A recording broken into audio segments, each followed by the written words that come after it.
ସୁନ୍ଦରଗଡ଼ ଜିଲ୍ଲା ସବଡେଗା ବ୍ଲକରୁ ଆସିଛି ଏକ ବଡ଼ ଖବର।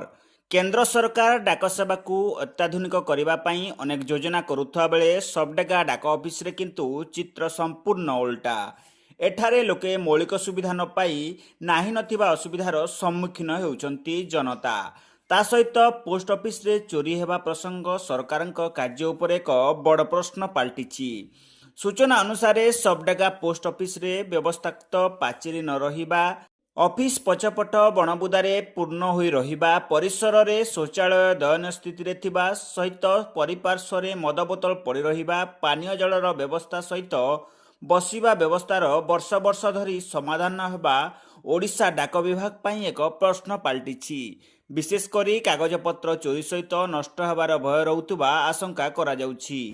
ପର୍ଯ୍ୟାପ୍ତ କର୍ମଚାରୀ ରହୁନଥିବାରୁ ଜଣେ ବ୍ୟକ୍ତିକୁ ଏକାଧିକ କାମ କରିବାକୁ ପଡ଼ୁଛି, ଯାହାଦ୍ୱାରା ସେବା ପ୍ରଦାନରେ ଅହେତୁକ ବିଳମ୍ବ ଘଟୁଛି। ମୁଖ୍ୟତଃ ସବଡେଗା ବ୍ଲକର କୁଲବା ଡାକ ଅଫିସ ପୂର୍ବରୁ ଅର୍ଥ ହେରଫେର ଭଳି ସାଂଘାତିକ ଅଭିଯୋଗ ମଧ୍ୟ ସାମ୍ନାକୁ ଆସିଥିଲା, ଯାହା ଗ୍ରାହକଙ୍କ ମଧ୍ୟରେ ଅବିଶ୍ୱାସ ସୃଷ୍ଟି କରିଛି।